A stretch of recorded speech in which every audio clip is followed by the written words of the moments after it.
একজন সৎ লোক সব সময় শিশু। আমি জানি না, ওরা জানে না, ওরা জানে না।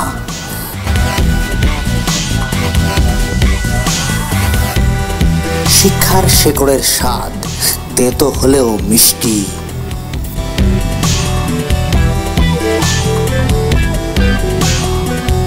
আমরা দণ্ডিত হয়ে জীবনের শোভা দেখে যাই, চারিপাশে মহাপুরুষের উক্তিরা কোলাহল করে।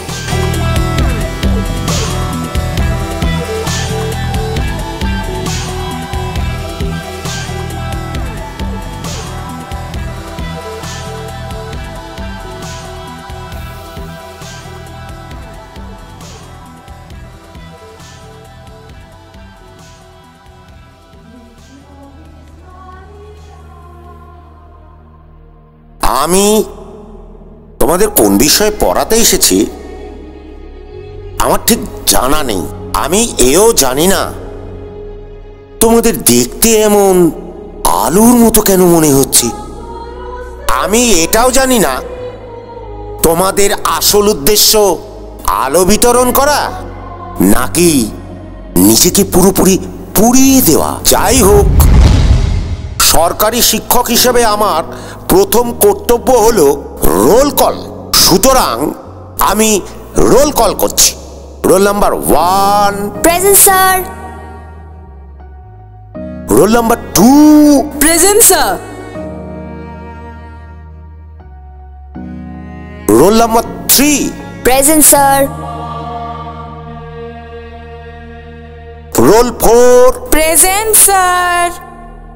Role number 5 present sir. Roll number 6 present sir. Roll number 7 present sir. Roll number 8 present sir. Roll number 9 present sir. 10 present sir.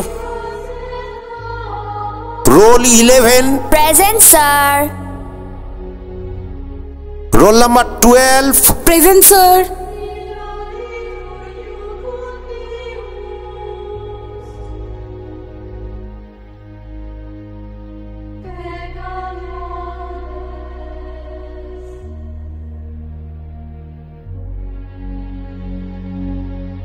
হেমন্তের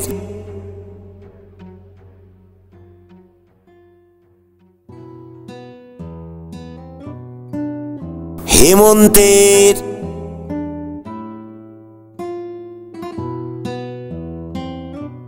ঝড়ে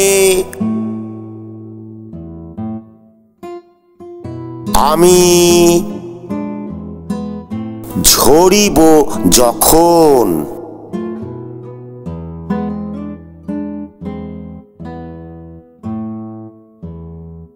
হেমন্তের ঝড়ে আমি ঝরিব যখন,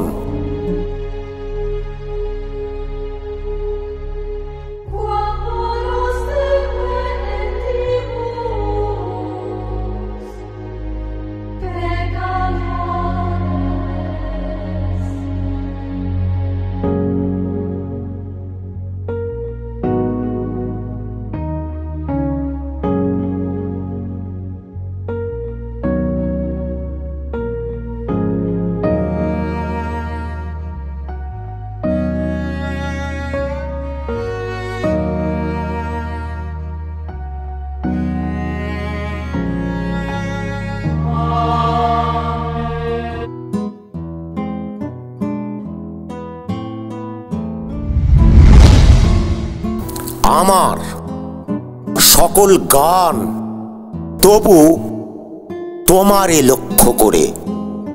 আমার সকল গান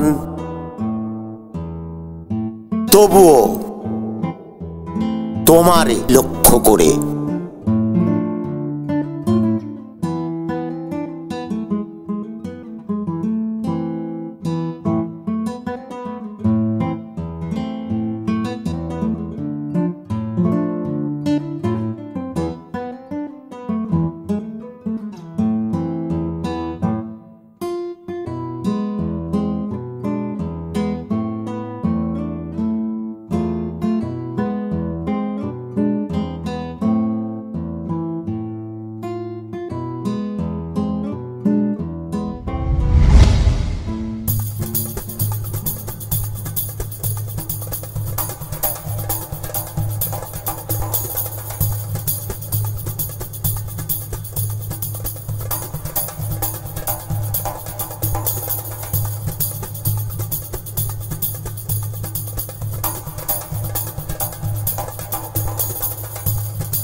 আমি সক্রেটিসের মেয়ে সত্য। আমি অর্ধ সত্য। আমি জীবন যোগ আনন্দ দাসের মেয়ে মিথ্যা। আমি অর্ধ সত্য হানুফ ছেনিমা বেগমের বউ গুজব। তোমরা হচ্ছ আলো। কোথাও আমার ছড়িয়ে যাওয়ার নেই মানা নিঠুর বনে। আমরা হচ্ছি ভালো। আর আমি কে তা আমি নিজেই জানি না।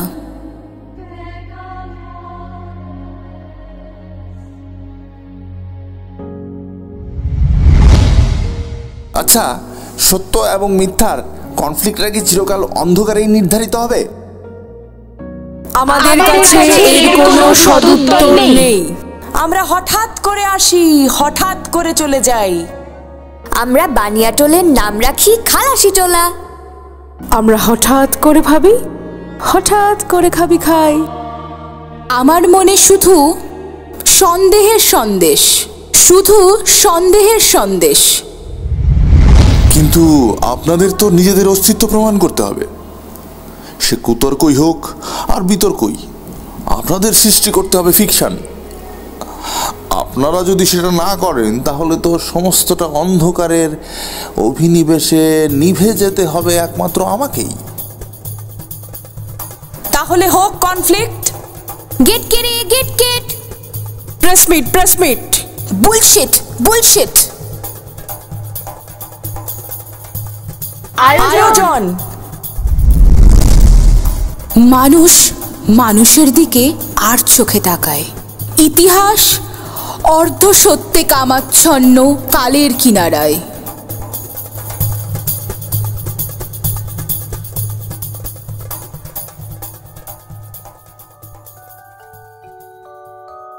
ব্ল্যাকবোর্ডে তো সবকিছু তোমার ব্যাপারেই লেখা।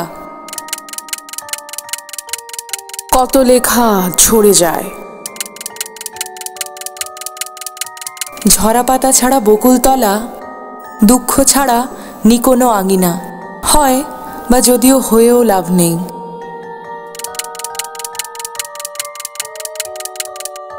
সবকিছুতেই তুমি লাভ লোকসান খোঁজো, ঠিক না?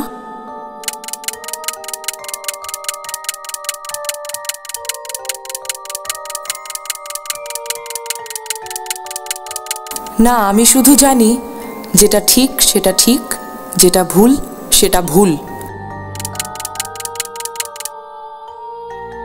তুমি একদিন হেরে যাবে, আর সেই হেরে যাওয়া অবস্থায় আমি তোমাকে ভ্যানিশ করে দেব।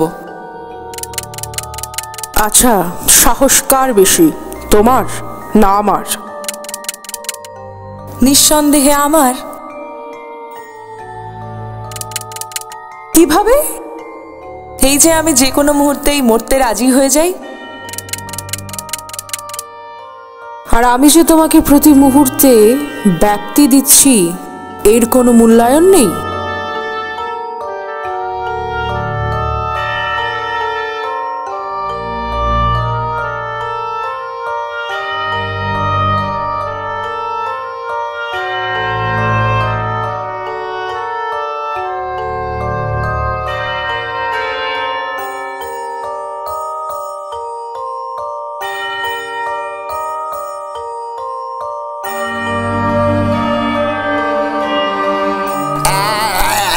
কোন যাবত এই চিত্রনাট্যে চলছেটা কি?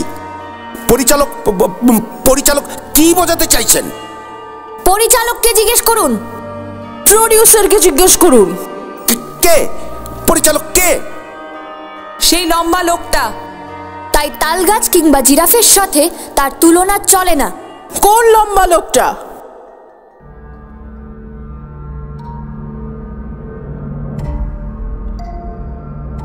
আমি একজন লম্বা লোক, লম্বা লম্বা লিখি। আমি আধ্যাত্ম বুঝতে পারিনি, আমি শান্তি বুঝতে পারিনি, আমি শূন্যতা বুঝতে পারিনি, আমি প্রেম বুঝতে পারিনি, আমি খুন বুঝতে পারিনি, আমি আকাশ বুঝতে পারিনি, আমি গ্রহ উপগ্রহ নক্ষত্র বুঝতে পারিনি, আমি সরলতা বুঝতে পারিনি, আমি জটিলতা বুঝতে পারিনি, আমি যন্ত্র বুঝতে পারিনি, আমি নেশা বুঝতে পারিনি, আমি রোজগার বুঝতে পারিনি, আমি কথা বুঝতে পারিনি, আমি গান বুঝতে পারিনি, আমি হৃদয় বুঝতে পারিনি, আমি ক্রোশ বুঝতে পারিনি, আমি যৌনতা বুঝতে পারিনি, আমি বুঝতে পারিনি ফসল কিভাবে ফলে। আমি একজন লম্বা লোক, হাড়েদের কাছাকাছি গেলে আমার চেতনার ভিত শুদ্ধ নড়ে ওঠে। আমার প্রিয় শহরগুলোর যাবতীয় লাশ আমাকে ডাকে। জামা কাপড় ভাত ছিনিয়ে নেবার ভয় দেখায়। ওরা জানে না ওরা রক্তাক্ত, আমি জানি আমি রক্তাক্ত। আমি একজন লম্বা লোক। শুনেছিলাম কোরআন নাকি নাজিল হয়েছিল। একদিন পড়ে ফেলবো কোরআন, একদিন ধরে ফেলবো পূর্ণগ্রাস চন্দ্রগ্রহণকেও, একবার একবার করে ছুঁয়ে আসবো পৃথিবীর যাবতীয় অচ্ছুত। আশা করি চটকে যাওয়া পিণ্ডি তখন লিখে ফেলতে পারবে সেরা সেরা প্রত্নলেখার উপহার। বাকি থাকা লম্বা লোকের মাতৃগর্ভেরাও কোনো কিছু বুঝতে না পেরে হারামি সমুদ্রে তলিয়ে যেতে থাকবে অন্তর্ঘাত সমেত। আমি একজন লম্বা লোক, যার কাছে সরাসরি এসে চির নষ্টামি শিখে ফেলেছে যীশু খ্রিস্ট আর ম্যারি ম্যাকডিলানের মানস সন্তান।